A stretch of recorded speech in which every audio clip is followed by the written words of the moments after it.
just because, Very important, just in very case important you catch information anything about where good. there might be eclairs. Okay, Claire's accessories. I can't believe that's still around. Like, I Yeah, me neither. think there's still one with Um, I thought there was one in the Eaton Centre, but maybe not. yeah, right.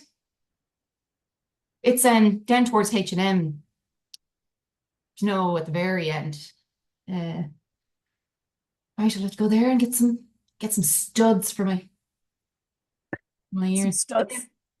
I think you would suit having like one ear with loads of studs or like loads of That's that's actually what I want. yeah. But I just feel like I just feel like it would just overwhelm me when I just want to, get everything off me. And like, you know, oh my God, all my words are gone. Obviously, the obvious advice is, well, yeah, but like on those rare occasions, just like take them out. But then I have to put them back in, and that's what I forget to do, and that's when they close up.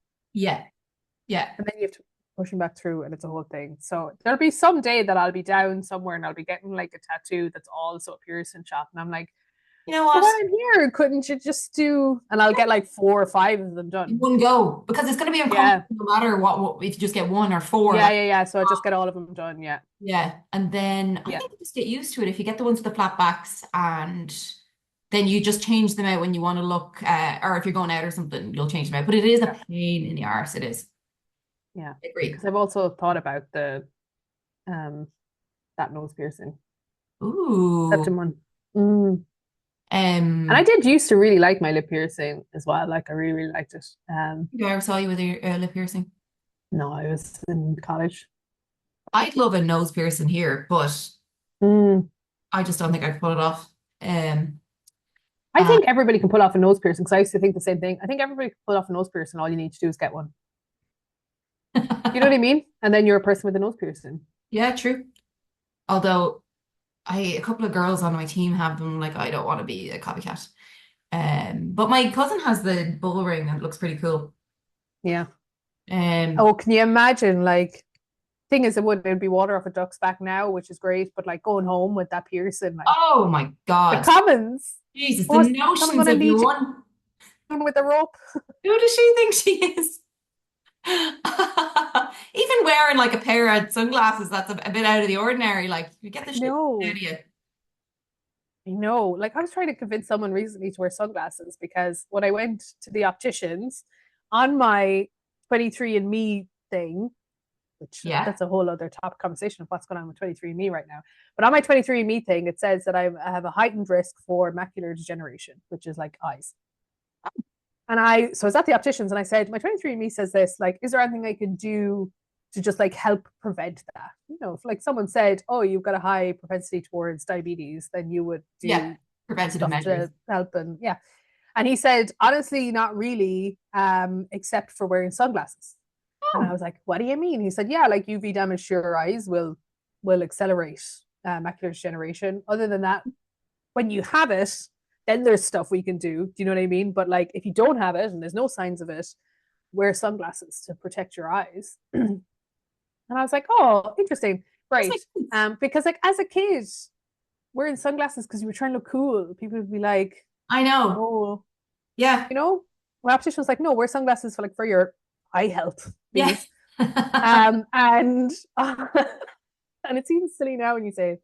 But I remember like relaying this information to another Irish person of an older generation, hmm um, who never wears sunglasses.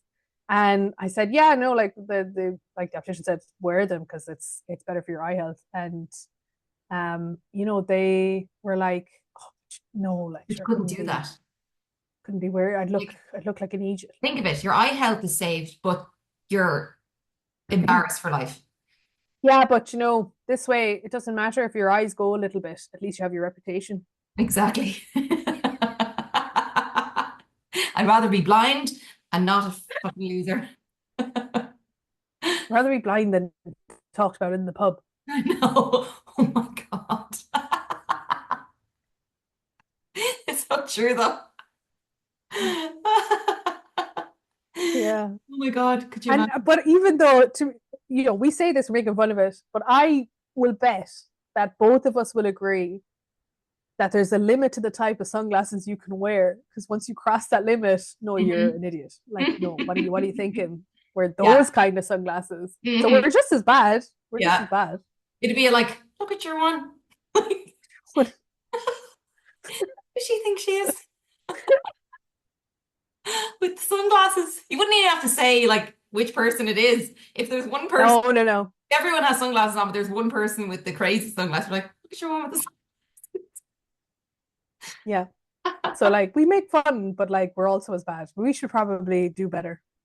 We'll do better. as a country. But because we do that, it keeps everybody a bit grounded, I think, because you're conscious of not being too out there. Yes. Well, I think And Ireland is bad. very much a collectivist, like very socially, like collectivism is quite a hallmark of Irish society. So too much individualism is stamped down in Ireland, sometimes like to bad effects, right, in ways Mhm. that does harm people. But we've seen what the effect of like out of control individualism, aka USA, does to society, right? So Dab when you did that. I was whispering to my mic. Oh, right. Um, But then your other arm I went don't up know like, why in my head like USA is to my yeah. left. It is. Technically, it's down south. So you know, actually, the USA actually is to my left because Lake Ontario is this way, and on the other side of that is New York State. Is So the not bad. great nation Okay. of America. And so yeah, there's kind of this collectivism versus individualism thing that I think goes on, and that's probably where it comes from. Oh dear. Maybe, maybe we'll have some like sociologists and anthropologists that will be like, absolutely not, you idiot, you're talking out of your arse. And I'll be like, yes, 50% of the time. But look, that's what I But do. you look, This is it. I was nearly distracted there because I got a bit of goss in a text message and I was like, I read it. good. Somebody was like, guess what? And I was like, Jesus, what am I meant to do with this information? And then What they is it? told What me. is it? I don't know, we're recording it. I'll tell Yeah, no, you. no, turn it off. Hang on. Remember you used to put like BRB then like on MSN because or like or at the end of your text messages be like white back. Can you text me? Oh I miss dear, dear. passing notes. I miss writing notes. In Yeah. secondary school, we'd write these like A4 pages Oh of my notes to God. our friends that we saw for like 6 hours a day. Oh yeah. There just wasn't enough time to There share. wasn't. There No. wasn't. Oh Yeah. my God. Yeah. We are here today. We have come together today to talk about toxic workplaces, Hmm. toxic managers, and how those things can silently kill your productivity, maybe a little bit, or more specifically, how if you don't keep an eye on these things, they can really Get out of mess you control. up. Yep. Should swear more on these. I really should. It's I know. more me, More but that's authentic. not. Bring your Mm. authentic self to the podcast, Jen. My authentic self might get us, banned off of certain social media sites because as Irish people, we swear quite a lot as because we use it as punctuation. But Banned that for doesn't play well with the most social amount of media. curse words ever made in a single podcast. We didn't know it was possible, but It's like Garen Noon, Garen Noon. yeah, I love him. He he apparently did some videos because apparently he keeps having his videos taken down for saying the C word too much. Oh yeah, Um, and I his don't even like response, saying that, just but say it a lot. he says it so funny. Oh my God. He It's like literally you don't couldn't say anything understand. It's to like a offend me normal word for us. at all. Yeah. Yeah, really like him now. He did one on the Irish Goodbye the other day, and I was like, it was so funny. Wait, low system resources might affect your audio quality. Oh no. Oh no. Gonna get out of WhatsApp here. Get out of Could Zoom. be Oh, playing the YouTube video as well. You might want to. oh yeah, I am playing that. Yeah, that's probably be it. Good idea. Stop that. Okay. So So yes. yes, toxic managers, toxic workplaces, and interestingly, I think as we're going to talk about this, not necessarily just your bog standard, oh yeah, like when you don't listen to your employees, that's bad. Mm. Obviously, those things are true. I shouldn't have said it in such a condescending voice. But those things are true, but that's not new information. Yeah. But how sometimes the best of intentions can and actually very in managers who are genuinely trying to do the right thing, Hmm. genuinely trying to look after employees, can inadvertently create toxic workplaces. Yeah. Um, Yeah. as Because much as the outward toxic ones do as hmm well. hmm And I think one of those makes you feel worse in different ways because the Yeah. outrightly toxic person will make you feel really terrible about yourself and just, imposter syndrome, all that type of stuff. But the other one that's like trying their best to be like a good manager and they're just stressed getting things done. Like they don't have bad intentions or whatever, but they are kind of inadvertently putting that stress onto you because they're so all over the place or they're working late hours because they're stressed, but they're nice people, but that doesn't kind of make a very good work environment either. I think I'd rather that person than the really toxic, awful manager person, but they're Yeah, in different ways. yeah, like they both create bad environments, but at least one of them isn't like Ruining torturing your you life. psychologically on a daily basis. Yeah. And So that's not great. no, no. Unfortunately, I've probably had more of the bad bad ones, I would say. But it's such a topic now, and I feel like everybody's talking about it, but like nobody's come up with any solutions, or nobody actually wants to address it because everyone's just like, it's too big of a monster to really tackle because where do you even start? And nobody wants to like take off the lid and see what's happening in their company or whatever. And I just have to be willing for, break eggs to make an omelet type of thing. Like it can't get better Mm. before it gets worse. So yeah, I think that's a thing that we can discuss. And So we have no plan for this and no format, and that's how we like it. yeah. Um, maybe we talk about the different types of toxic managers or toxic workplaces, Hmm. how they're structured. Yeah. Yeah. The ones that we have seen, experienced, or heard about from other people. Yeah. Well, I guess because everybody started at the bottom, but you're more able to see the toxic culture when you're not at like a senior position, Mhm. which is where the culture is driven from. So it's kind of, is it an oxymoron where like the people that are driving the culture have no actually idea what the people who are living it day to day and have to deal with all the nonsense are dealing with. So it just doesn't make sense from that point of view. But the toxic manager descriptions, I'll give you kind of a few of the ones that I've had, um, is passive aggressiveness, which is very, very hard to prove.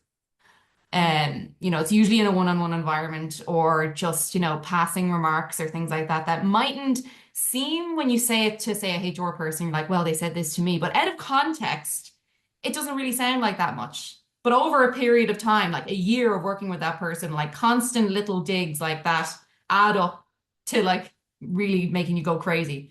But I find that so frustrating that you can't prove passive aggressiveness unless someone else is experiencing it. And sometimes your colleagues do. We've experienced it together in certain ways. And that's why I think people make such good friends at work because they do experience those terrible things. And once you find somebody who can support you and agree, not agrees with you, but like experiences those type of things, it kind of makes you bond, like the trauma bonding we talked about. But Mm. but yeah, that type of thing, and the not being able to prove it is something that really annoys me because so many people will just leave because they have no way of proving that, their manager is toxic or that the team is toxic or anything like that, really. So, what are your thoughts? I'm going to talk about the opposite ones that they are the best managers who just want to do the right thing. And their right thing is to just give endless chances to all of their employees, Mm. treat all of their employees exactly the same, as opposed to like equitably. We can talk about that in a minute. And are just too nice Hmm. and doing too much for their employees. because what that does is that enables bad behavior. It doesn't give help to people who might need it more. And you then annoy your higher achievers because everybody's getting treated the same, regardless of how good their work is, Mhm. regardless of how much effort they're putting in to get better, regardless of anything that they do. Mhm. Um, and so I think there's that toxic workplace that's created when the manager is just very Mhm. nice and conflict avoidant and really just behaving more like a it's like a friend in the Trying to situation. please them, right? They're trying to keep everybody happy Just and trying to keep everybody happy. Yeah. And I think that actually creates really poor performing yeah, teams and it creates it does. very low morale in a lot of ways as well. And Mhm. it's very hard to diagnose because people are like, oh, but that person's so nice. That's Like he's so exactly. nice and she's so nice and she's always trying to do stuff for her Mhm. people and like he's always giving out rewards and like, Mm. Mhm. you know, they all Yeah, really like him or they really like her. Like um and it's harder to diagnose than to be like, so what's happening? Like, why are yeah, people not doing good work? Like, yeah. why are people leaving? Why is there high turnover? Mhm. Why does that team not, is kind of like Mhm. lagging compared to the rest of the company? Mhm. That's I find that that's a really interesting picture that we see, and I think increasingly see in companies because there's been a big push towards employee wellness, right? Yeah, Which I'm not against, but you can yeah. go too far and cause Mhm. damage. Yeah. And I don't find there's any genuineness behind this whole employee wellness thing. It's like a tick the box thing for me that I find because I've worked in it and I've put together programs for this. And the people who are literally putting together the programs are the most toxic people I've ever worked with. And they're like, yes, let's roll out this program on making people feel they like they belong and that they have purpose. And I'm like, you were literally so rude to me. Like, so many times. Like, how is this even possible? So it's not genuine because the people who are running these things are literally doing it for their own gain, their own personal gain. Like, look what I'm doing. Like, I'm so invested in this stuff, but then they treat the people below them terribly, yet treat the people above them who are seeing the campaigns and being like, these are great. They're treating them with a different standard. So it's this idea of they have different faces for different superiorities in the office because I've seen it so many times and it is so it again Yeah. hard to diagnose because they're acting one way to the senior people who are in charge of managing people in the workplace, blah blah blah blah, blah that have the ability to call out these things and kind of change the culture, but they never behave like that to the superior people. They have this veneer that they put on, and they're like, oh, but they're great, like, oh my God, I love her, like she's amazing, and yet they're terrorizing their teams in a way that the teams can't identify tangibly.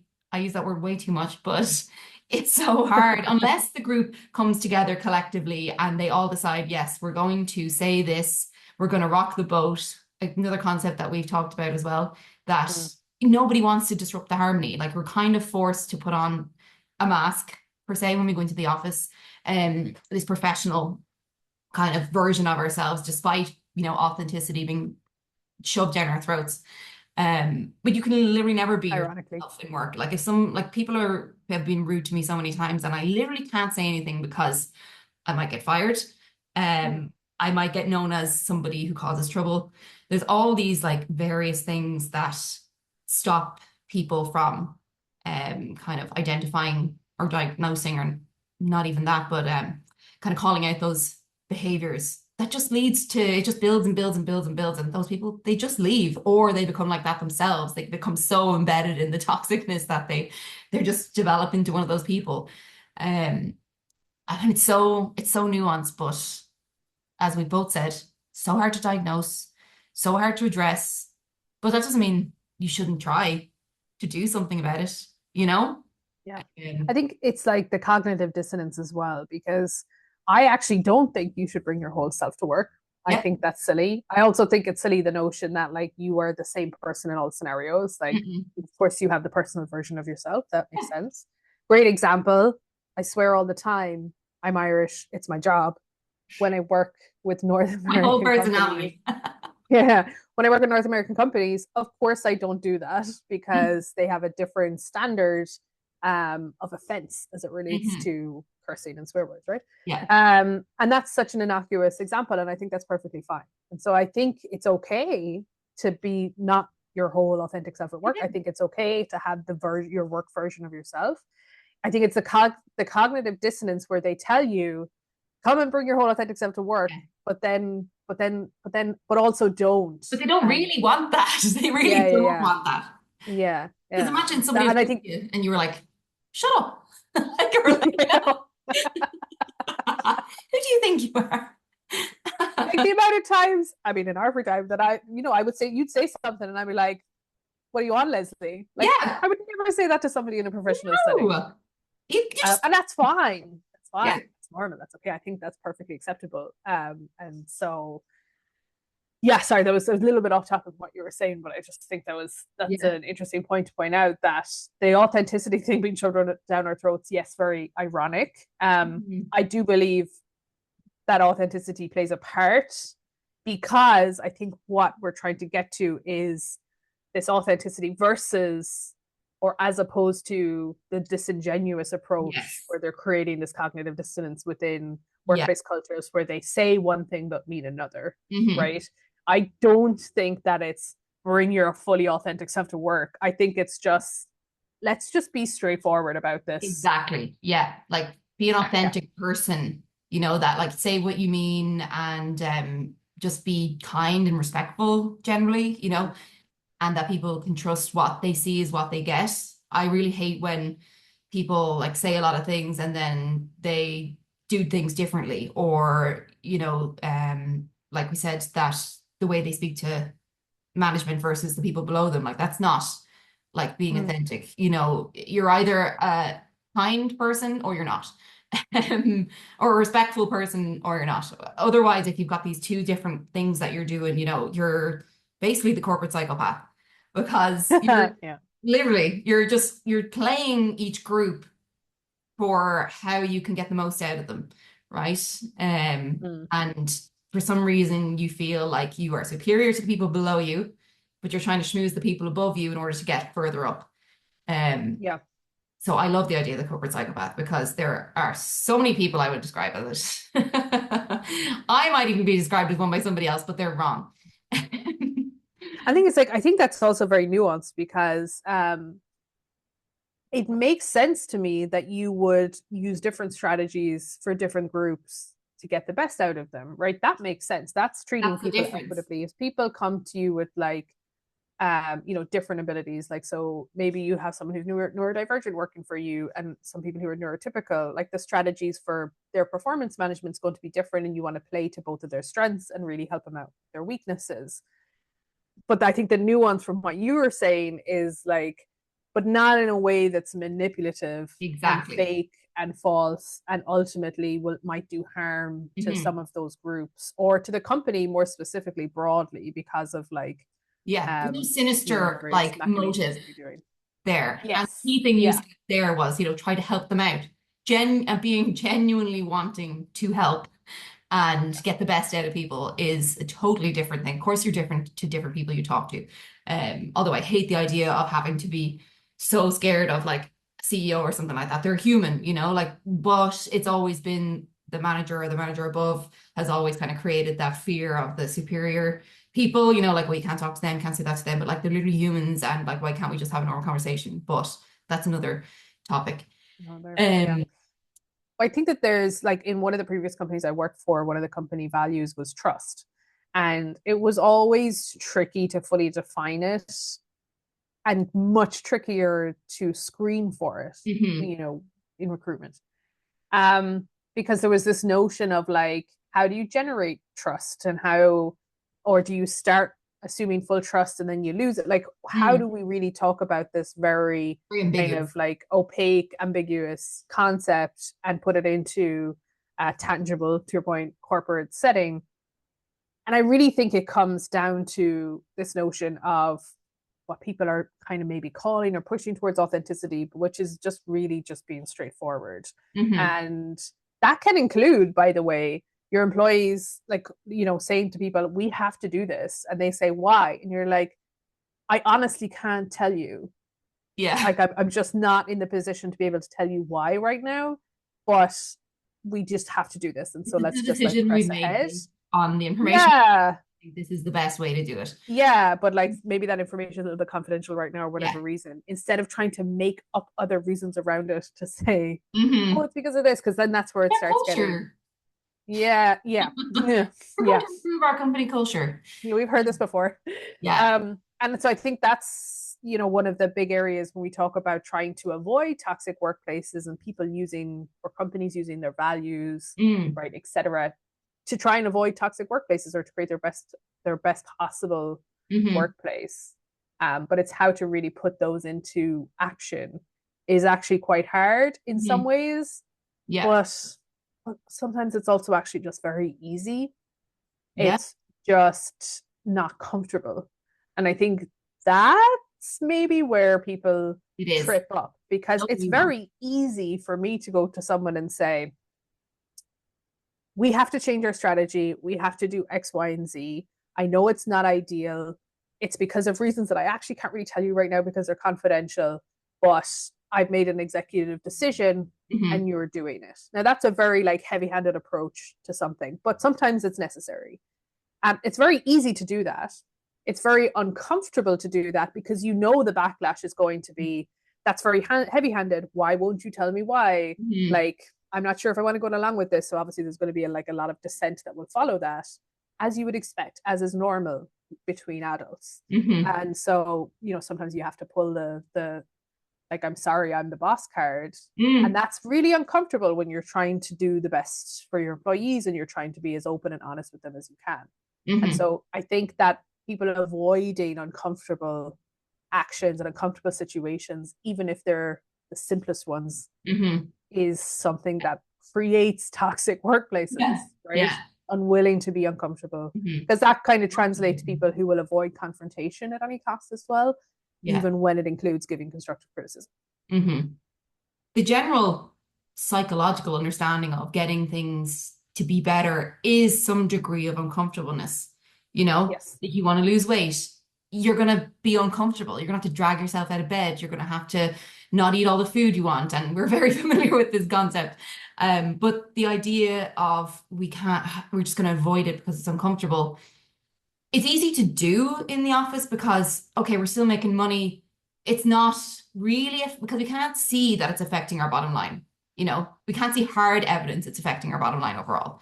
And we've talked about this so with productivity loss and things like that, that if you could see the actual number, there would be a big difference in the way they approach it. But it's easy to gloss over.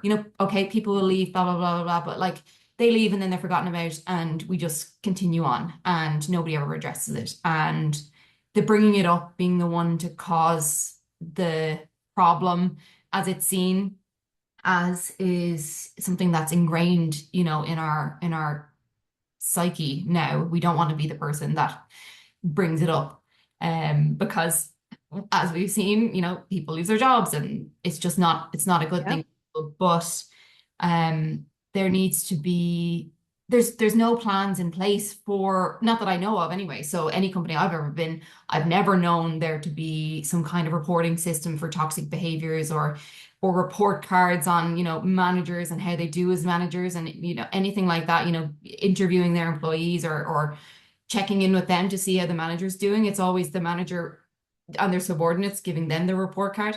Someone actually said to me the other day that they should put on people's report cards, does not play well with others, like you got in school. Like, And yeah. we should treat it like a Yeah. kindergarten, like, they do not play well Yeah. with others. And I think it's an interesting point about collaboration, though, because I think that's where a lot of it comes down to mm, is can you collaborate with other people? yeah. Mm. And again, I've also got this thought that I've been thinking about, is the idea of, some people are very technically skilled and some people are more on the EQ side of things, more skilled. And it's very difficult to get people who have both, that can be good leaders, good people managers. And often people who are technically skilled and can get results, show, profit, like they're increasing revenue, things like that, that tends to overtake everything else. And they're going to say, okay, let's promote this person into a people manager position.